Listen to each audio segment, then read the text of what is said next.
Thank you for tuning in to this edition of the ESG podcast.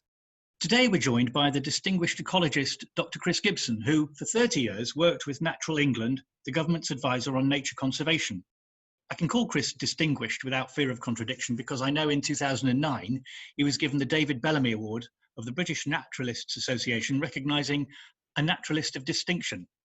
He began his career at Nature England by identifying sites of special scientific interest across the country of Essex, but more recently advised the government on matters of high risk on a national scale, such as helping to put sustainability into offshore wind farm developments around the UK. All these topics are meat and drink to the ESG Foundation, and we're particularly keen to bring senior leadership teams and their CEOs together with leaders in the field, such as yourself, Chris, to focus on their responsibilities and commitment to the environment. So, thank you for making time to talk to us today. Good to meet you, Clive. Discussions about the environment tend to be rather doom-laden, Chris, about the existential threats we're all facing. But as an expert in the field, do you have grounds for hope? What examples could you point to that things might be improving, perhaps? Well, if I didn't have hope, I wouldn't have been at it for 30 odd years. I'd have given up long before now. I've got to be an optimist. I have to be. I am by definition, and I think all conservationists have to be. There are signs of hope, and I think we can do no better than to draw attention to what's happened over the COVID past 3 months.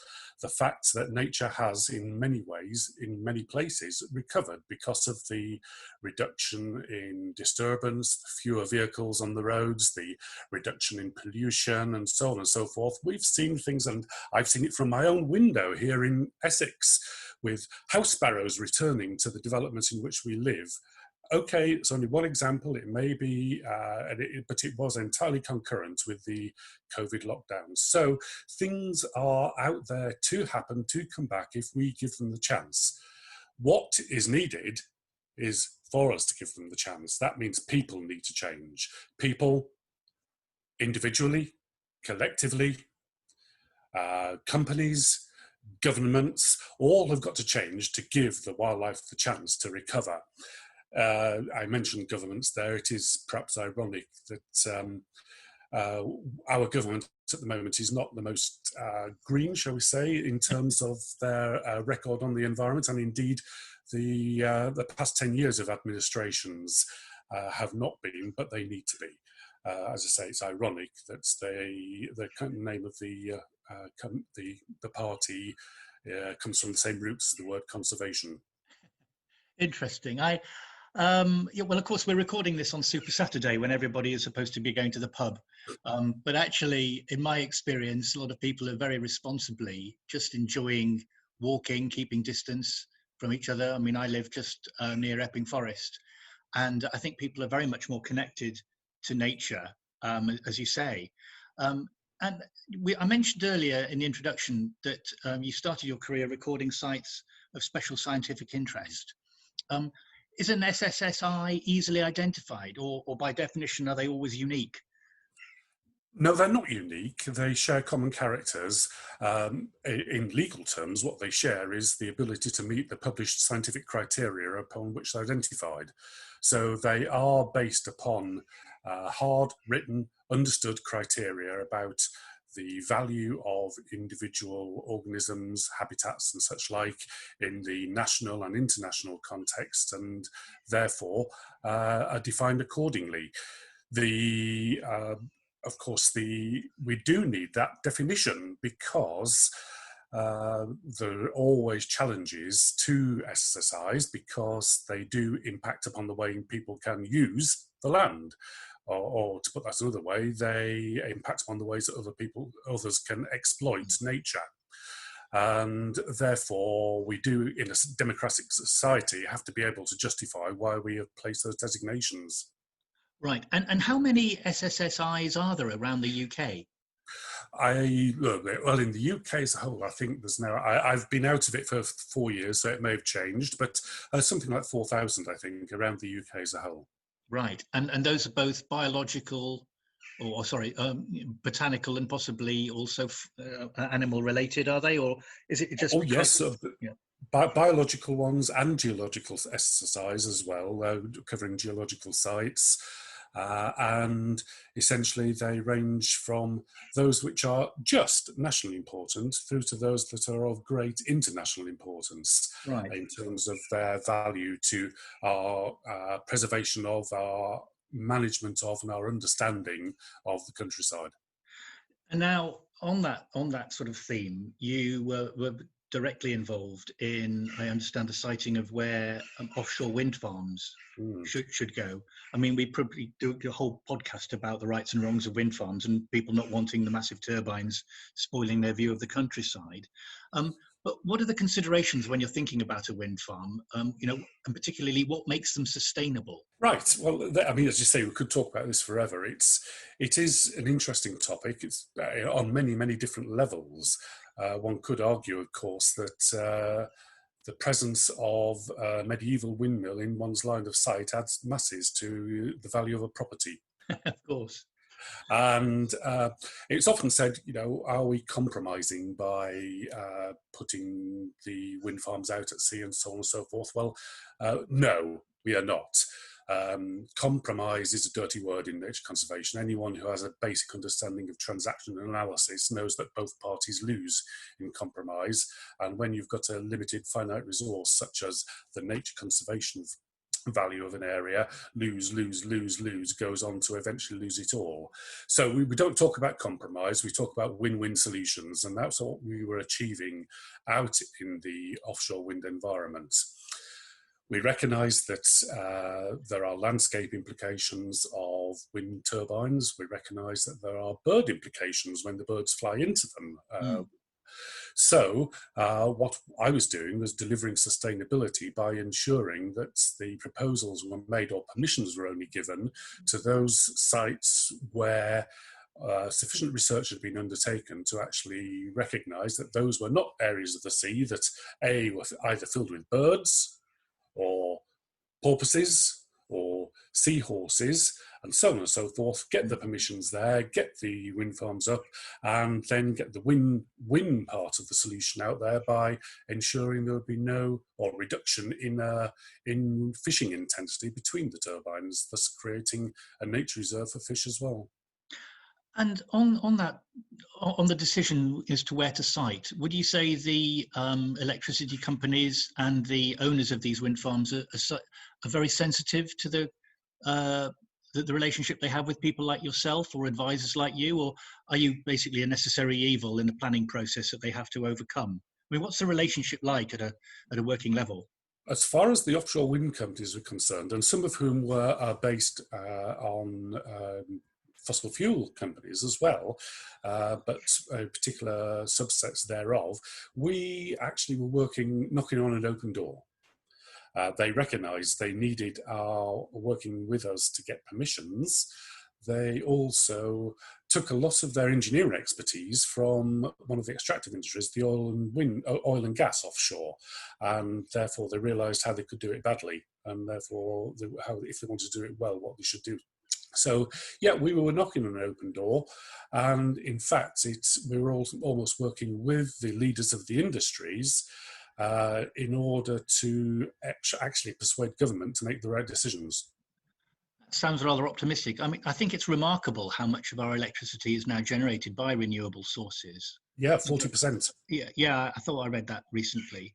But those are very much concerns of big business and governments. I mean, what can smaller enterprises or indeed individuals do to help the environment, for want of a better phrase? What immediate actions should we do now? There are so many things, but I mean, on the question of renewable energy, individuals, companies can do that for a start themselves.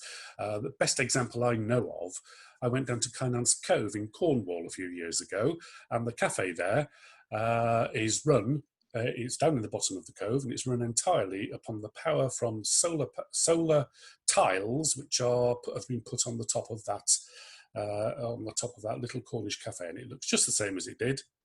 The tiles are the same, and it's run entirely off-grid.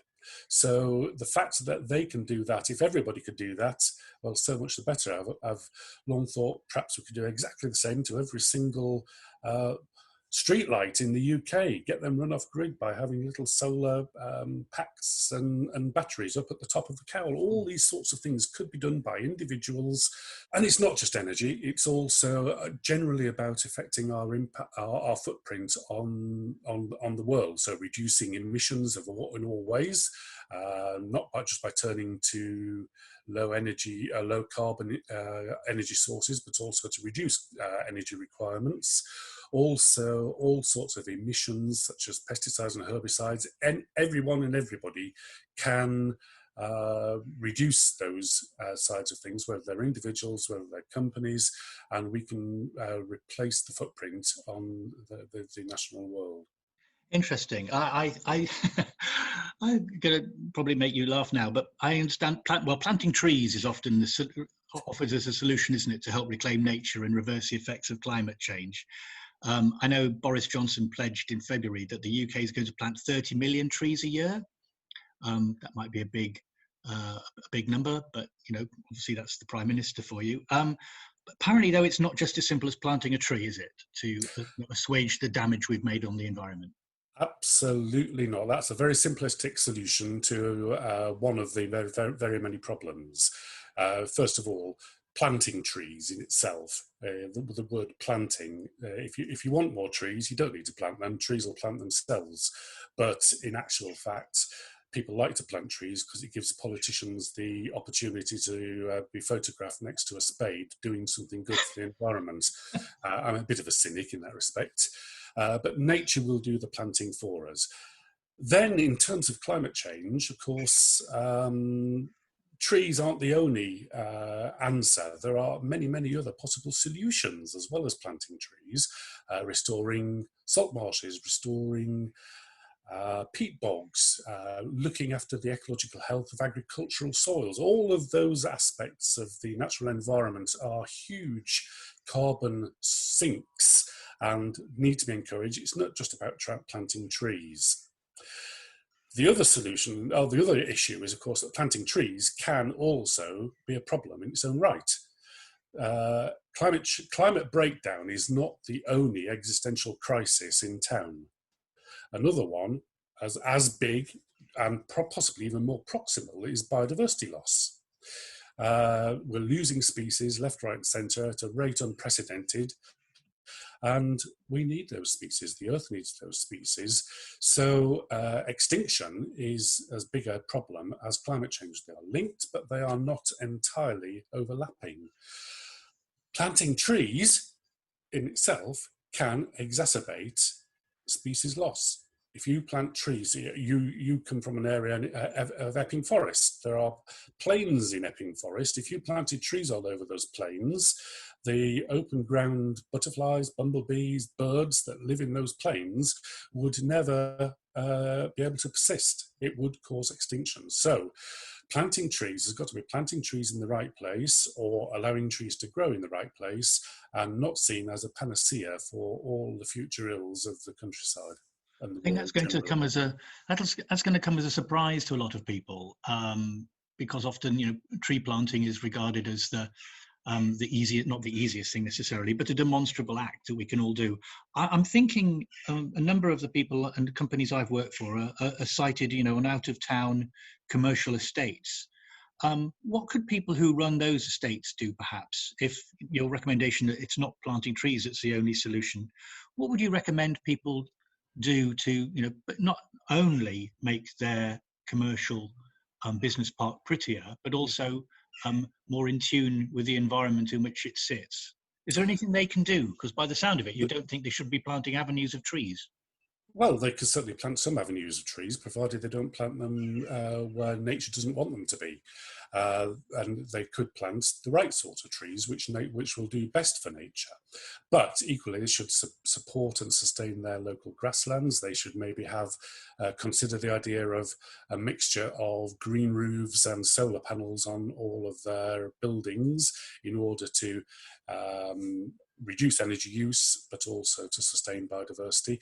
And really importantly, stop getting out there and spraying everywhere with herbicides. Roundup is one of the scourges of the modern world. It's the residues of it in everything, and people feel they've got to spray it because they've got to try and eradicate from human existence the green things that try and hammer away at the hard edges we enforce upon the world. That's interesting. You mentioned a business that's using solar panels to sort of transform the way it works. Are there any? We'd like on the podcast, we do like to champion best practice wherever we can find it. Are there any big organisations whose behaviour you particularly admire or think we should applaud? Well, having worked in delivering sustainable development for 30 odd years, there are some I've worked with who were absolutely exemplary by promoting the idea of sustainable development, by allowing time for it to happen rather than pushing on the developments at over faster paces which don't allow sustainability to develop. I can signpost 3 real areas. We talked about offshore wind already. Even those companies which have a foot in the fossil fuel industry as well were very good. So people like Centrica and Dong, I worked with both of those. Both, interestingly, have rebranded as they have gone out of the fossil fuel industries. In my work with major port developments, particularly around the Essex coast, but also elsewhere, I worked with some very good ones. The best of all was the Harwich Haven Authority, who delivered some major enhancements to its ports on the Suffolk-Essex border in a way which was entirely sustainable with the environment by creating offsetting habitats to actually offset harm, necessary harm, and harm that could not be avoided by their developments. And also, I worked on a very large reservoir expansion scheme in Essex, which was designed, and this was taking a reservoir which was already internationally significant to wildlife and then substantially modified. And in doing so, the Essex and Suffolk Water Company, the proponents of that scheme, not only delivered sustainability, but actually went beyond sustainability and produced something which is so much better now than it even was then. So they've delivered their commitments to the people of Essex by giving them water, but also delivered their commitment to the wildlife of Essex and the world generally by giving wildlife more space. I think what I'm hearing from you and what I've learned, certainly over this period of COVID and listening to you, is that we need to be looking at the world in a slightly different way, perhaps, to the one that we've historically become accustomed. Would that be fair to say? That's absolutely the case. We have to look at it in a different way, and people are looking at it in a different way. But I think there is a genuine wish for us not to go back to the old normal following COVID. We want to go back to the new normal, where Green Deal should be a genuine Green Deal, should be actually not only hoped for but required, prerequisite of future growth and developments. The genuine Green Deal.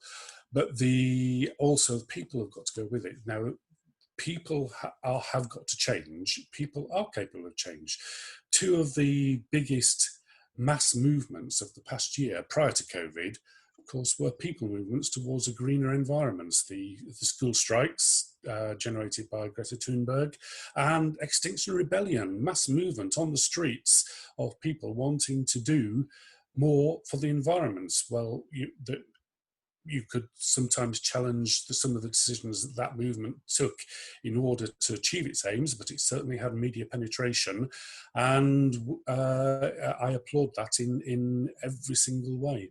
If anyone wants to follow what you're doing now that you've left Nature England, you've a terrific website, chrisgibsonwildlife.co.uk. We've added a link to it on our project discovery section. I knew we would have run out of time, and I'm afraid we have, but I do hope you'll come back and talk to us again, Chris. But for now, thank you very much for talking to us, and thank you, listener, for listening. Do share the link with everyone you know might be interested in this and other podcasts.